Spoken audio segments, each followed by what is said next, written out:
Hello everyone, welcome to the current affairs class. In today's class, we are going to discuss about the 10 different questions and their explanations also. Let's start the question topic. पहला question, संयुक्त राष्ट्र के किस निकाय ने, तो एक answer आपको देखिए, क्वेश्चन खुद भी आंसर बताता है। जैसे संयुक्त राष्ट्र के किस निकाय ने, यानी जो भी ये आंसर होगा वो यूएन का एक यूनिट होगा।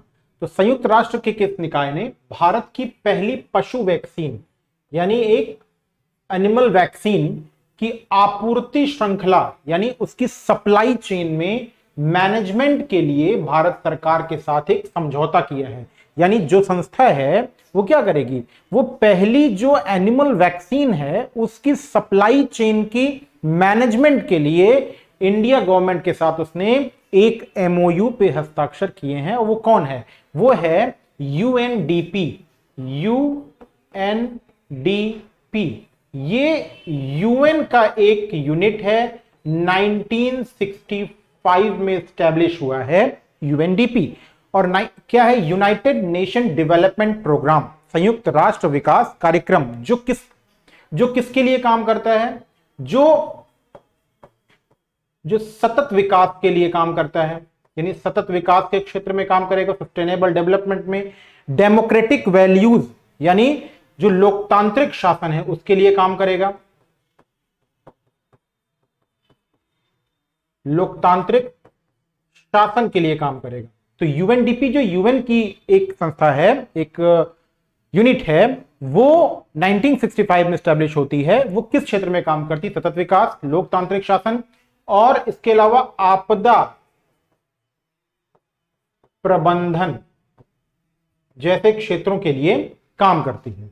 ठीक है, अब इसने एक पशु वैक्सीन के लिए, पशु वैक्सीन किस लिए, किस तरह के रोगों के लिए काम करेगा, तो ये जूनोटिक जो रोग हैं, यानी जो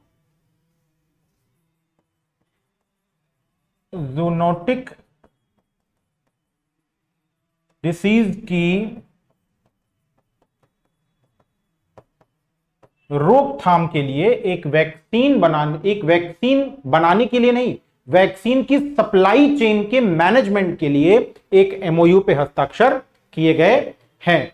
और इस एनिमल वैक्सीन की सप्लाई चेन मैनेजमेंट के लिए काम किया। कौन करेगा, यूएनडीपी करेगा। आगे बढ़ते हैं। नेक्स्ट, 11वीं विश्व पैरा एथलेटिक्स, 11th, देखिए 11th वर्ल्ड, एशियन नहीं है, world para athletics Indonesia Japan, देखिए ये थाईलैंड में आयोजित की गई है। ठीक है, 11वीं थाईलैंड में, और 17 से 25 मई के बीच आयोजित की गई है। फर्स्ट प्लेस किसको मिला है, फर्स्ट प्लेस मिला है चाइना को। तो ये पहला सेक्शन हो गया कि विश्व पैरा एथलेटिक्स कहां किया गया है, तो वो आयोजित कहां गया है, तो वो थाईलैंड में आयोजित किया गया है। और पहला प्लेस कौन पाया है, चाइना, दूसरा ब्राजील, तीसरा उज्बेकिस्तान, दूसरा ब्राजील, तीसरा उज्बेकिस्तान, चौथा प्लेस, ये भी क्वेश्चन पूछेगा कि इंडिया को कौन सा प्लेस मिला, तो चौथा प्लेस मिला है इंडिया को। अब ये तो इंडिया का प्लेस हो गया। फिर पूछ सकता है कि इंडिया ने कितने मेडल जीते हैं, तो इंडिया ने कुल 17 मेडल जीते हैं। कितने मेडल जीते हैं, 17, जिसमें से 6 गोल्ड मेडल हैं, 5 सिल्वर हैं और 6 ब्रॉन्ज हैं। यानी 6 + 5 + 6 ये मेडल टैली है। जो पहले लिखा रहता है वो गोल्ड मेडल होता है। ठीक है, तो ये पहली थाईलैंड में आयोजित की गई पैरा एथलेटिक्स, जिसमें 1000 से ज्यादा एथलेटिक्स या एथलीट्स ने क्या किया। अच्छा एक चीज, सॉरी, यहां देखिए कीजिएगा, यहां पे थाईलैंड नहीं है, यहां पे जापान है। और जापान में कहां पे, कोबे, इसे क्लियर कर लीजिएगा, जापान में कोबे में आयोजित की गई है, थाईलैंड नहीं है, जापान में कोबे में आयोजित की गई है। नेक्स्ट, भारत में 21 मई को किसकी हत्या के उपलक्ष्य में आतंकवाद निरोधी दिवस मनाया जाता है, महात्मा गांधी, इंदिरा गांधी या लाला लाजपत राय या राजीव गांधी? 21 मई 1991। 21 मई 1991 ये राजीव गांधी असैसिनेशन हुआ था, राजीव गांधी की हत्या हुई थी। तो राइट आंसर है राजीव गांधी की हत्या हुई थी। और ये तभी से आतंकवादी निरोध दिवस के रूप में मनाया जाता है 21 मई को। ठीक है, और कहां हुई थी? तमिलनाडु में हुई थी। श्री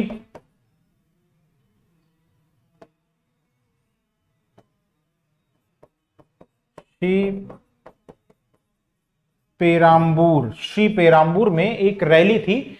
पहले से उन्हें बताया गया था कि आप वहां पर मत जाएं, लेकिन श्री पेराम्बदूर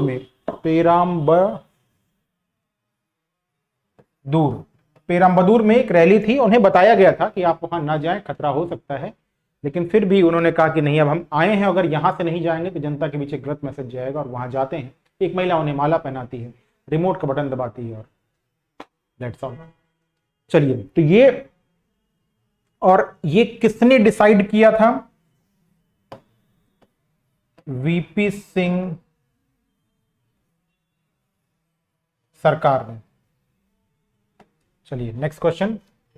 ईरान के कार्यवाहक राष्ट्रपति के रूप में किसे नियुक्त किया गया? मोहम्मद रजा, परवेज फताह, मोहम्मद मकबर या इशाक जहांगीरी? ईरान के कार्यवाहक राष्ट्रपति, ठीक, कार्यवाहक मोहम्मद रजा, परवेज फताह या मोहम्मद मकबर या इशाक जहांगीरी? तो मोहम्मद मकबर को क्या किया गया है? कार्यवाहक राष्ट्रपति। अच्छा, अभी ये मोहम्मद मकबर है क्या? ये वाइस प्रेसिडेंट है। ठीक, और क्यों इन्हें किया गया है? क्योंकि एक हेलीकॉप्टर क्रैश में इब्राहिम रशीदी, जो यहां के राष्ट्रपति थे, वो क्या हो गए? वो उनकी डेथ हो गई है। तो इब्राहिम रशीदी की एक हेलीकॉप्टर क्रैश में डेथ हो जाती है, इसीलिए मोहम्मद मकबर को क्या बनाया गया है? जो भी वाइस प्रेसिडेंट है उनको कार्यवाहक बनाया गया है। और अच्छा, एक इंपॉर्टेंट बात कि इब्राहिम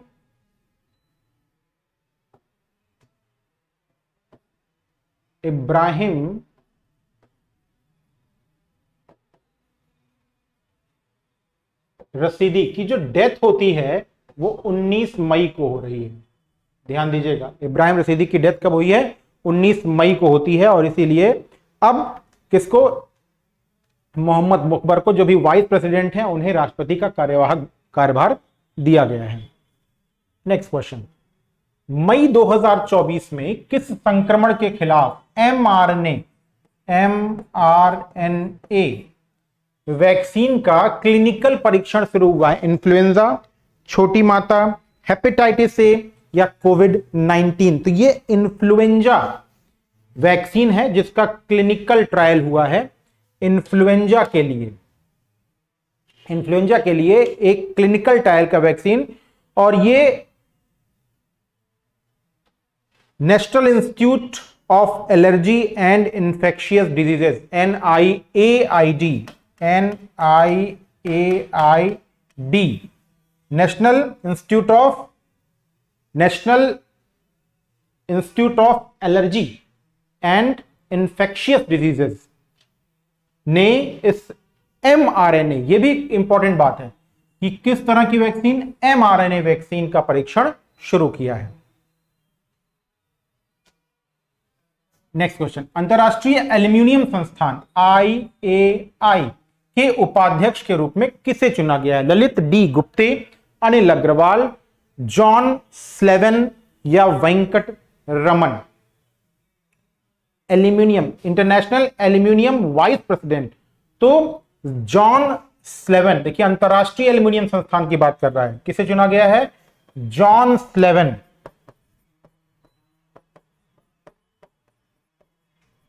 और क्यों, क्या एम है जॉन स्लेवन का? या जो अभी उपाध्यक्ष चुने गए हैं, ये जीरो कार्बन, जॉन स्लेवन का है क्या, जीरो कार्बन, यानी कार्बन एमिशन को जीरो करना इनका एक लक्ष्य है। इसके पहले जॉन स्लेवन वेदांता एल्यूमिनियम के वाइस प्रेसिडेंट भी रह चुके हैं, वेदांता एल्यूमिनियम के वाइस प्रेसिडेंट रहे हैं, वहां से उन्होंने इस्तीफा दिया है और अब इंटरनेशनल एल्यूमिनियम एसोसिएशन के, इंटरनेशनल एल्यूमिनियम संस्थान इंस्टीट्यूशन के ये वाइस प्रेसिडेंट बने हुए हैं। खास बात एक और है इसमें, इंटरनेशनल एल्यूमिनियम इंस्टीट्यूट की स्थापना 1972 को हो रही है, यानी इसकी स्थापना कब हो रही है, 1972 को हो रही है। और किस लिए हो रही है, the global primary aluminium institute, ये सबसे बेसिक, सबसे प्राइमरी पहला एल्यूमिनियम इंस्टीट्यूट है जो ग्लोबल लेवल पे काम करता है, 1972। अंतरराष्ट्रीय चाय दिवस, अंतरराष्ट्रीय चाय दिवस, चाय आता है चाइना से, चाय कहां से आता है, चाइना से। लीडिंग प्रोड्यूसर अभी भी चाइना है। ढालू पृष्ठभूमि वाले क्षेत्रों पर इसकी स्थापना की जाती है। ढालू पृष्ठभूमि मतलब ढाल वाली जगह जहां पर जड़ों में पानी न लगे, वहां पर इसकी स्थापना की जाती है। ट्रॉपिकल टू टेम्परेट रीजन में इसको उगाया जाता है। एक ईयरली पौधा होता है, 3 महीने बाद इसमें पत्तियां चुनने शुरू हो जाती हैं। तो चाय की शुरुआत, इंटरनेशनल टी डे 21 मई बाई यूनाइटेड नेशन, कौन मनाता है, यूनाइटेड नेशन मनाता है। और किस लिए मनाता है, 2004 में वर्ल्ड सोशल फोरम, कब से शुरू किया गया, 2004 में world social forum, world social forum ने 2004 में टी डे मनाने के लिए डिसाइड किया। और पहली बार 2004 में किया, तो पहली बार कब मनाया जाएगा, 2005 में। फर्स्ट टी डे 2005 में मनाया गया, पहला टी डे 2005 में मनाया गया और श्रीलंका में सेलिब्रेट किया गया। ठीक, पहली बार 2005 में श्रीलंका में। 2019 से विश्व के सभी देश मिलकर के टी डे मनाते हैं, इसके पहले अलग अलग देश, तो अब 2019 से सभी देश मिलकर के विश्व चाय दिवस मनाया जाता है। कब, 21 मई को। Next question, India ratings and research को मार्च तिमाही में देश की जीडीपी वृद्धि, ये कौन कह रहा है, इंडिया रेटिंग्स एंड रिसर्च को मार्च तिमाही में देश की जीडीपी वृद्धि को कितने प्रतिशत रहने का पूर्वानुमान व्यक्त किया है, तो वो 6.2 किया है। इस तरह के फैक्चुअल जो डेटा होते हैं वो चेंज होते हैं, इसके लिए आप याद रखिएगा कि मार्च की जो क्वार्टरली रेट है उसको बताया गया है 6.2। नेक्स्ट, एलन मस्क ने हाल ही में किस देश के स्टारलिंक सेवा शुरू की है, स्टारलिंक सेवा शुरू की है, सैटेलाइट बेस सेवा शुरू की है। और किस लिए, स्पेशली जो मेडिकल फैसिलिटीज हैं, उन मेडिकल फैसिलिटीज को सॉल्व करने के लिए, मेडिकल फैसिलिटीज में कोई प्रॉब्लम ना आए, उसके लिए इंडोनेशिया के साथ स्पेस एक्स सैटेलाइट, इंडोनेशिया के साथ स्पेस एक्स सैटेलाइट ने ये स्टारलिंक सेवा शुरू की गई है, जो कि इंटरनेट सेवा स्टार्ट की है फॉर हेल्थ सेक्टर। और कहां पर, फॉर हेल्थ सेक्टर। और हेल्थ सेक्टर में कहां पर, हेल्थ सेक्टर क्यों यहां पर, क्योंकि यहां पर आइलैंड्स हैं और वो कैसे हैं, स्मॉल हैं और फार सिचुएटेड हैं, बहुत दूर सिचुएटेड हैं, इसीलिए हेल्थ सेक्टर को प्रॉब्लम ना हो, सभी को हेल्थ मिल सके, इसीलिए इंडोनेशिया ने स्पेस एक्स की सैटेलाइट इंटरनेट सेवा से शुरू किया है और स्टारलिंक सेवा शुरू की गई है। Next and last question, Bharat में किस कंपनी ने ग्रेट प्लेस टू वर्क प्रमाणन से सम्मानित किया गया है, Bharat electronics, Panasonic India, Starlite technologies या फूजी इलेक्ट्रिक इंडिया। तो फूजी इलेक्ट्रिक इंडिया को फूजी इलेक्ट्रिक इंडिया को great place to work, great place to work Fuji Electric India को इस प्रमाणन, ध्यान दीजिएगा ये अवार्ड नहीं है, ये एक सर्टिफिकेशन है, उससे स्टार्ट किया गया है। और ये किस लिए दिया गया है? एनर्जी सेक्टर के लिए। किस लिए दिया गया है? एनर्जी। तो फूजी इंडिया को दिया गया, लेकिन किस लिए? एनर्जी सेक्टर में, क्योंकि इलेक्ट्रिक कारें बन रही हैं तो वो एनर्जी को कंजर्व करेंगी, एनर्जी को बचाएंगी। 1985 में फूजी इलेक्ट्रिक की स्थापना होती है जापान में, तो ये जापानीज कंपनी है जिसकी एस्टेब्लिशमेंट होती है। तो ये आज के 10 क्वेश्चन और उसके एक्सप्लेनेशन इस क्लास में इतना है। Good bye.